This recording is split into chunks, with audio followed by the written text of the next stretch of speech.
Malinowski was expected to tour around, studying a number of different tribes. But off the east coast of Papua, on the far-flung archipelago of the Trobriand Islands, he came to a crucial realization. It was an insight that would help him transform anthropology.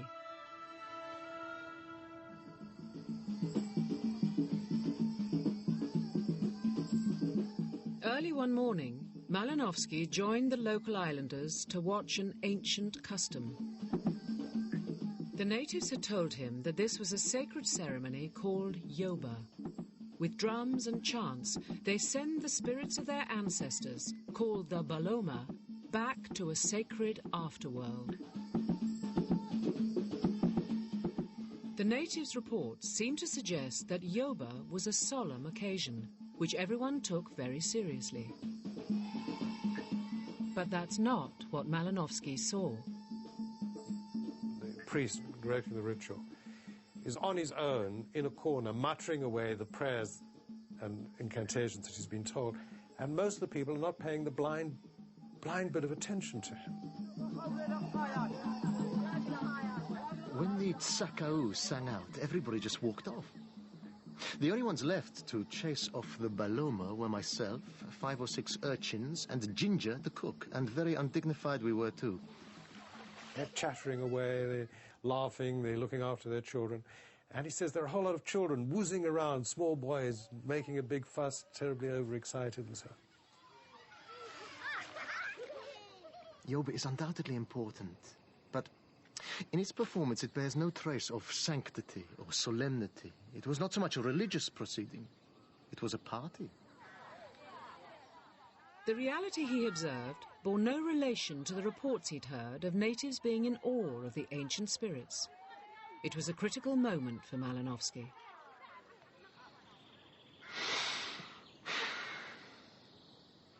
I suddenly realized, with astounding clarity, that to understand people you cannot rely upon what they say they do. Instead, you must rely upon yourself, watching and seeing what they do. You realize that people tell you one thing but do something else. Not because they're lying to you, but they're just like a football player who explains the rules of football to you, but isn't really giving you an insight into how he plays football, or into the tactics and strategy which he probably can't articulate very well, but which can act out for you and which you can see in action. Malinowski realized that anthropology's tradition of relying only on what other people say was shockingly flawed. If he was going to fully understand Trobriand culture, he would have to get much closer to native life. So instead of travelling on, Malinowski decided to stay in the Trobriand Islands.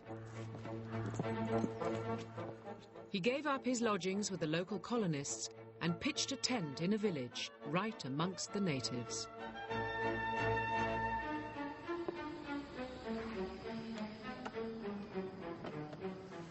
Malinowski decided to come down from the veranda, go into the village and pitch his tent there.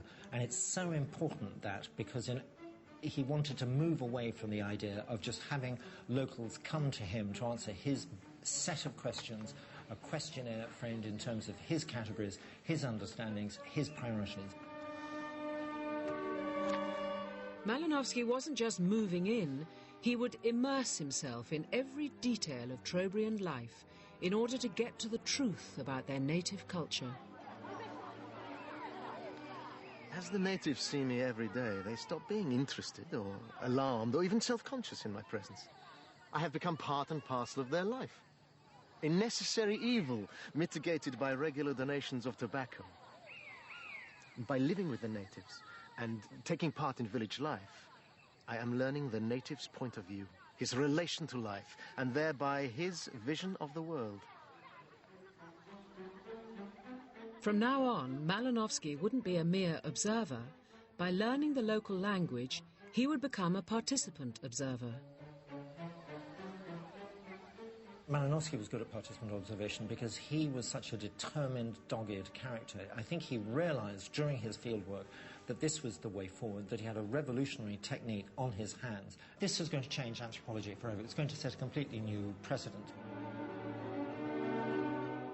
But what he didn't yet realize was that he'd also started his own personal odyssey. Events conspired to make this one of the longest field trips ever.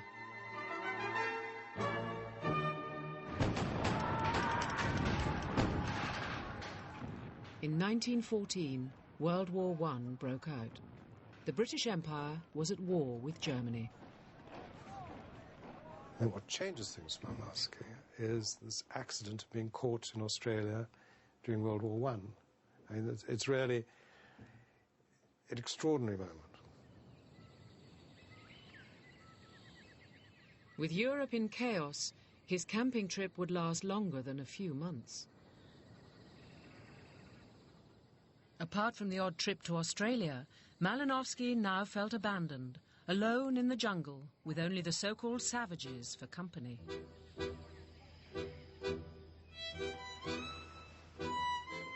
The sun is almost dipping into the perfectly still lagoon. The woman next door has begun her wailing. And it is also inexpressibly sad in its remoteness and detachment from my life.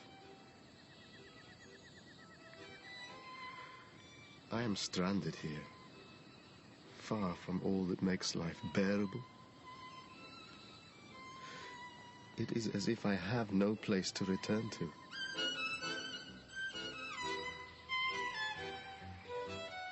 But there was an upside. This forced isolation would allow him time to really uncover the truth about Trobriand culture. And soon he was getting very close to the natives indeed. A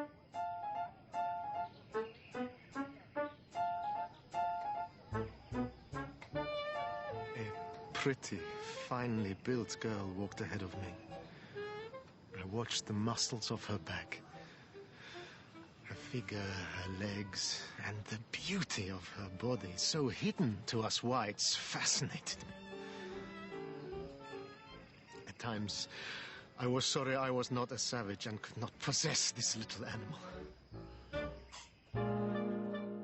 For a man who prided himself on objective precision in his work, Malinowski's love life was a chaotic shambles.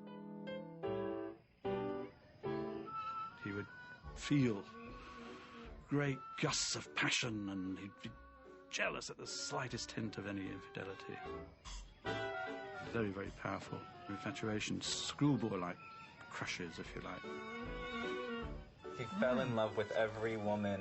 I'm always thinking this is the one. You know? Yes? Yeah, I mean, you know, the way he writes about each woman. You know, I mean, you know, this passion, but then there's, you know, so many of them. You know, just like, which one am I talking about today? Yes. You know, and at the same time, it's like this mix of being a complete sort of lecherous fool and this romantic, you know, who's really. You know, deeply feels every relationship. This man, filmed in the 70s, remembered Malinowski's stay in his village.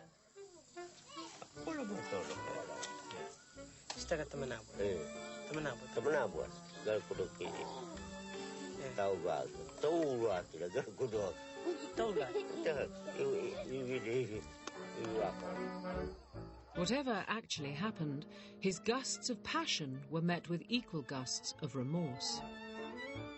Even when visiting Australia, where he had 2 girlfriends, including his fiancée Elsie, he couldn't keep his eyes off a third. I sat up with one of the older women. She is not stupid, but neither is she cultured. However, I found myself undressing her in my mind and calculating how long it would take me to bed her. In short, I betrayed Elsie in my mind. And as for Mother, I cannot bear to think of her missing me. I am appalled by my lack of moral fiber. My own death would be the best way out of this muddle.